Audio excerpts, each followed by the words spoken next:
update for everyone to, for all of the backers on the campaign itself. And I want to make some videos. To me, this is historic. It's monumental, and I'm pretty excited about it. So I'm driving through my neighborhood. You guys, boy, it's a really bad camera angle. But getting ready to do this. Begin signing, and signing these books and sketching these books is going to take a long time. My attitude is that I will do the signings at the fulfillment center, and I will do the sketchings at home. So I'll just bring home crates of books, and I'll sit there and sign them at home,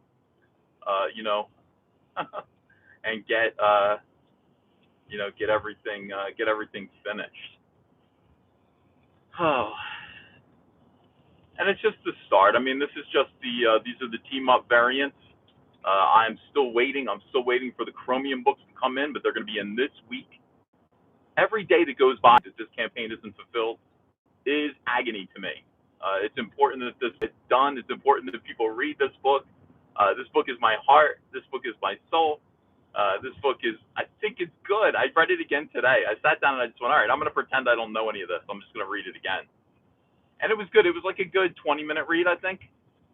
I kind of timed it. It took me 20 minutes to read it. That's good. A 20-minute read for a comic book, especially one that I think I wrote.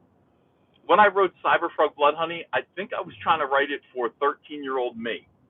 But also, adult me. My sensibilities, what I think, what I would want to read even now. Something that kind of comments on, in a very subtle way, the way that I perceive the world to be, and some of the things that we kind of are enduring as a culture, some of the things that we have endured. I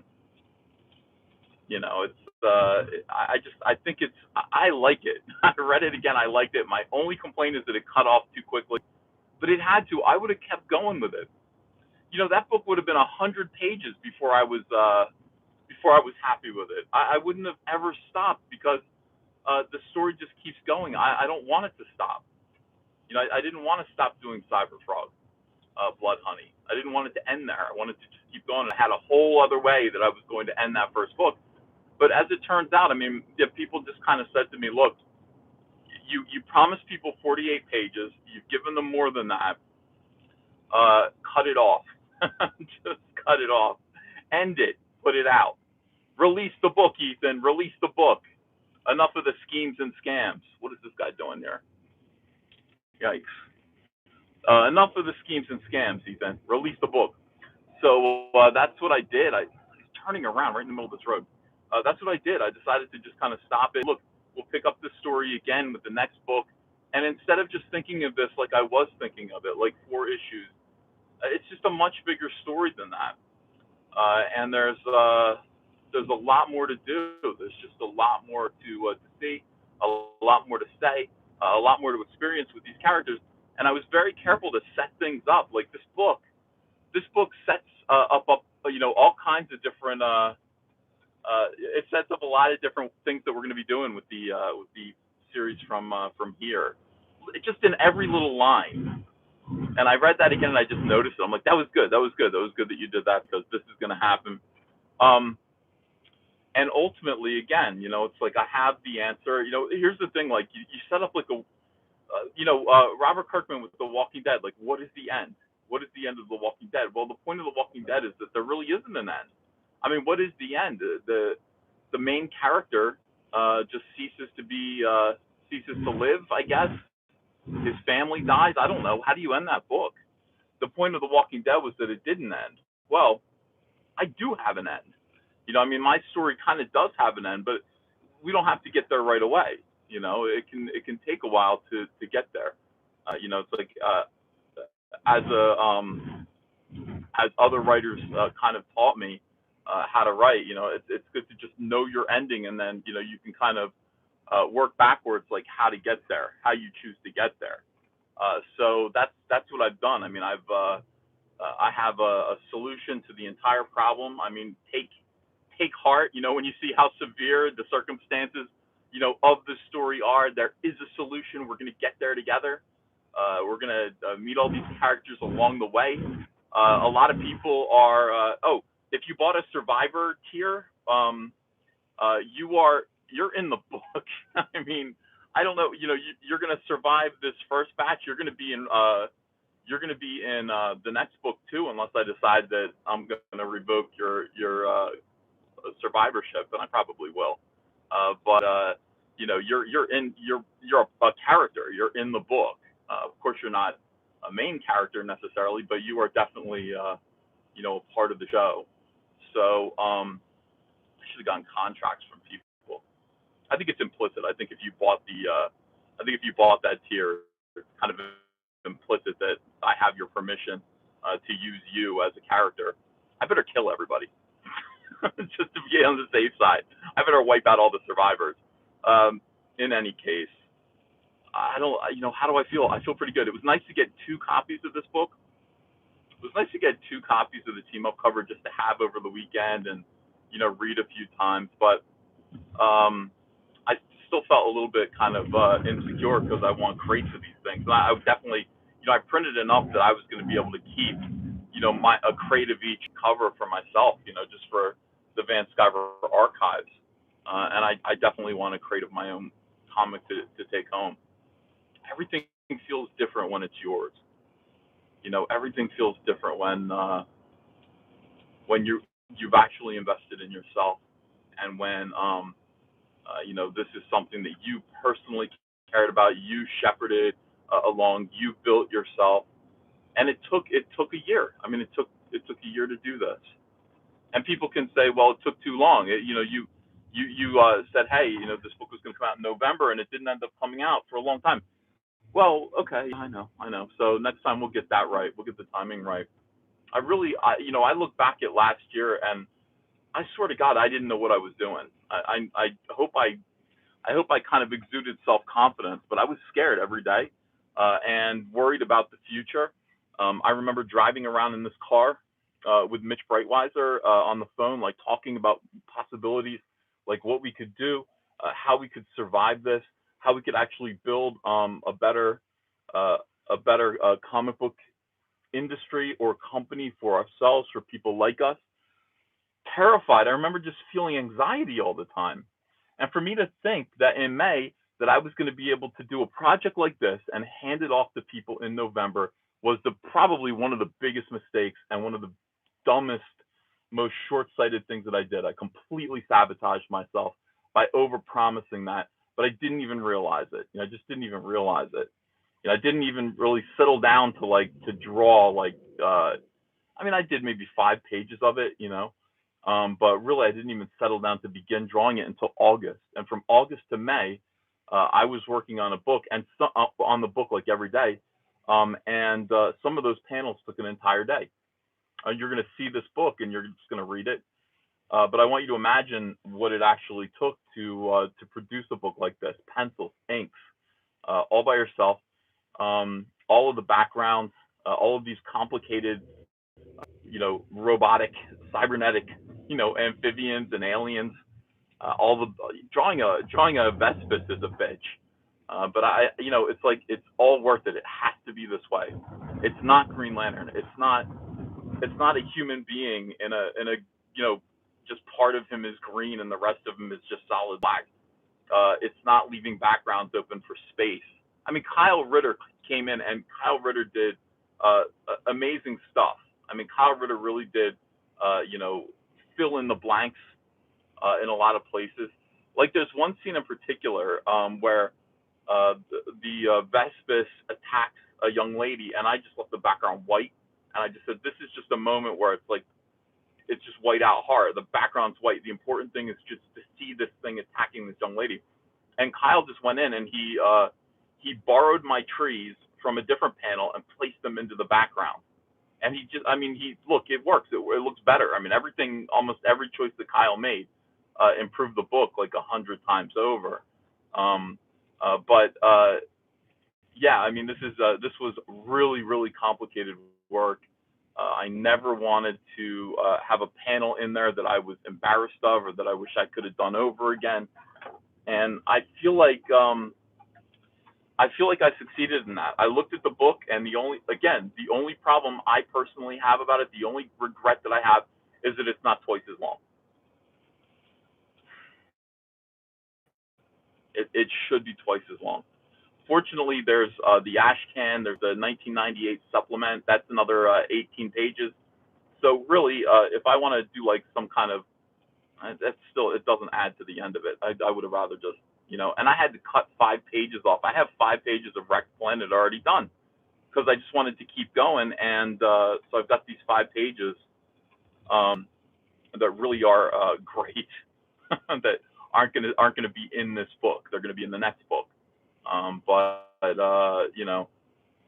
yeah, this is it is a car video. I know. Hi, I'm able to look down for a second here. I'm a safe driver. Don't worry. It's just um.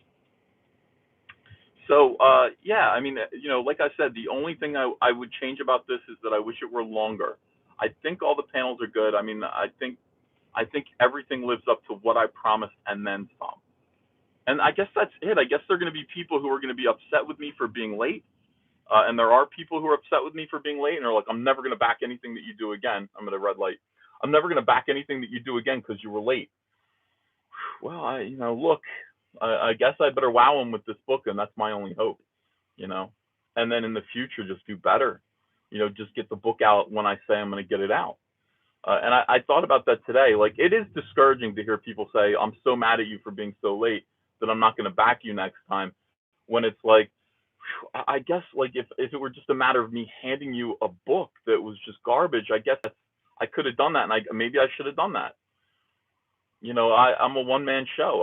I feel like I'm doing everything myself, just about, and other people, get help. They get a team, a full team, writer and a penciler and an inker, and then a separate colorist, letterer. I did the writing and the penciling, or not, yeah, the writing, penciling, and inking all by myself.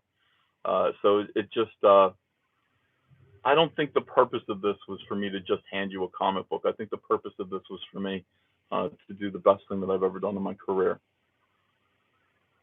To take this idea that I had when I was 19 years old, and then to actually turn it into something that says something about the world as I see it, my own life, how I feel about friendship, how I feel about loyalty, how I feel about expectations and failure.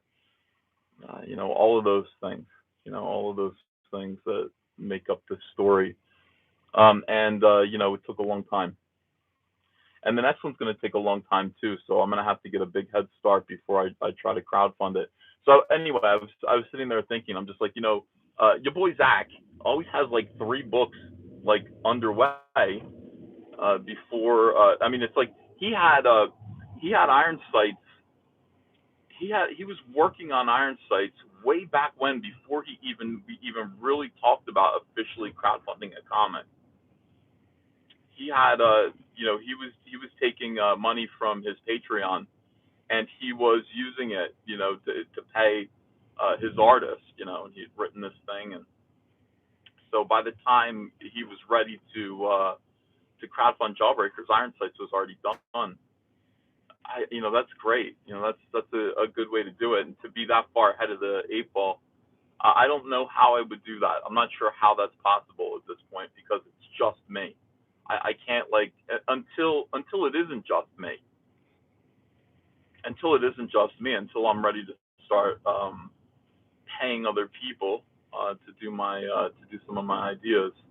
In which case, I could just write a script and hand it off to Kanan or Donald or any of these other great comic skate artists, and just say, you work on this while I'm doing this, and that way we'll have more books to put out. I don't know. I don't know where I stand about that. But I was thinking about that today. Like, am I going to launch another? Like, when am I launching Rainbow the Brute? And I promised I would launch Rainbow the Brute right when CYBERFROG Blood Honey was fulfilling, and that's now. Okay, I mean that's now. So am I doing it? No, I'm not doing it. I don't feel like it's ready to go yet. I feel like I need to get most of the book, or at least just get it underway. But I mean, the truth is, like, fulfilling is going to be a whole, like, part-time job. I gotta be in there. I gotta be signing. I don't know how long it's going to take. Fortunately, I'm not mailing these things. I have a service to do it for me, and I'm grateful for that because that would eat up a lot of my life if that were my responsibility. But that's, everything's paid for, everything's ready to go. It's just a matter of me doing this last bit of work, signing the books, signing the ash cans, getting everything in the mail. No, I don't have to get it in the mail. I mean, just getting everything out of my responsibility.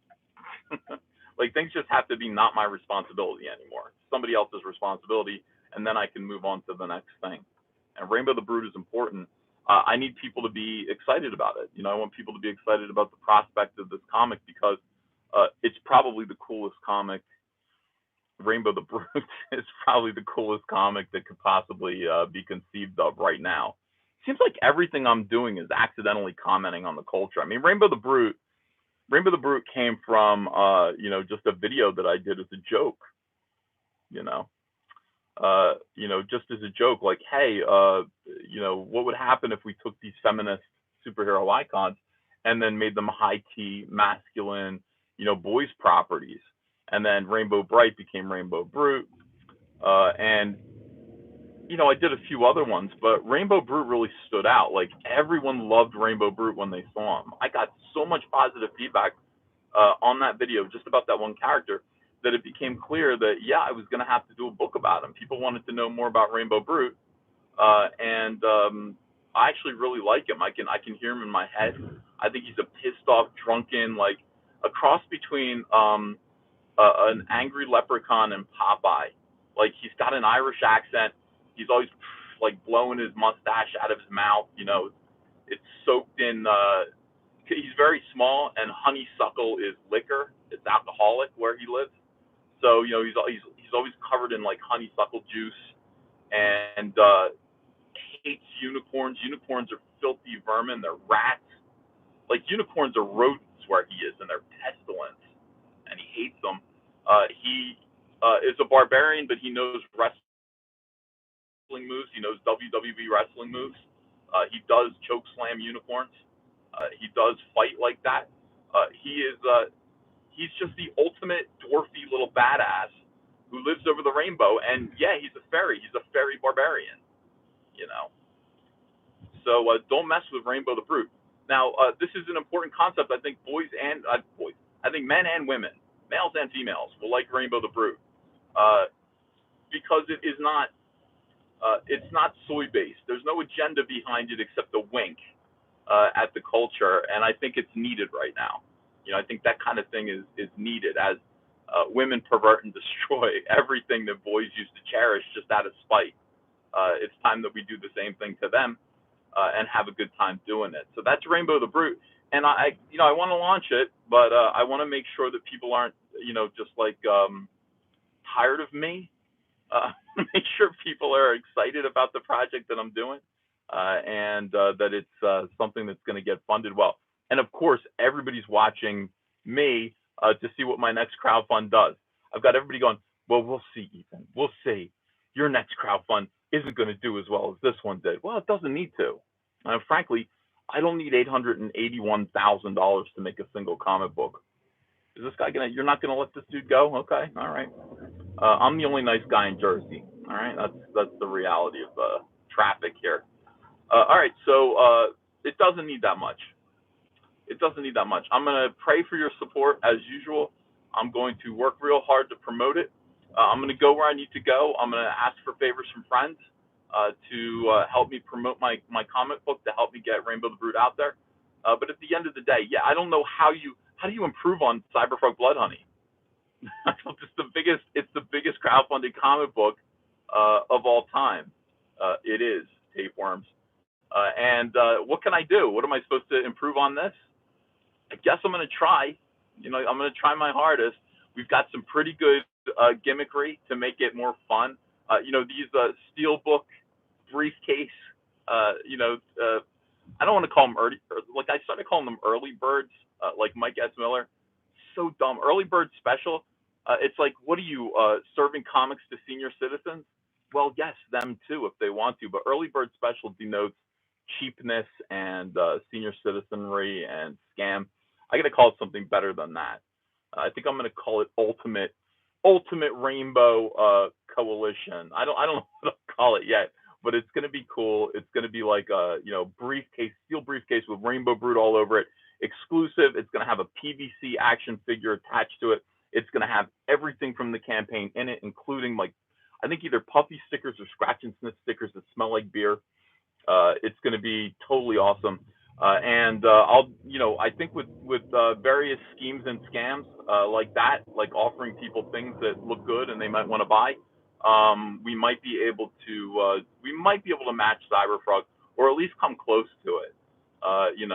It's all about the schemes and scams when it comes to making people happy with your crowdfund. schemes and scams. Yeah, I don't know. I'm almost there. I'm almost at the fulfillment place, and then I'll turn this off and I got to start recording videos. But guys, thank you for being there. I mean, those of you who were here, who were patient, loyal, kind, who understood. Those of you who from was. Those of you who believed in me, those of you who did not turn on me, decide to denigrate me, try to run me down, those of you who are good, loyal fans and friends. Thank you. Andrea and I both thank you from the bottom of our hearts. This book is dedicated to you. You'll see that when you get it. It is dedicated to all of you who made this possible in a time when this kind of thing shouldn't be possible. It just shouldn't be possible. We are surrounded by failure all around us. We're surrounded by people who don't believe, who are discouraged. We're surrounded by people who are negative and bitter, and we're surrounded by envy and just God. Sometimes it feels like the end. Sometimes it feels like the end of the friendly comic book industry as it was, and yet, we here at Comicsgate rose above it all and created a place where people could still put the customer first above their own petty agendas, and quite possibly, grow it so that guys like me, guys like Donald, guys like John Malin, and all of these guys who are just coming out of the woodwork with these great comic book ideas. I mean,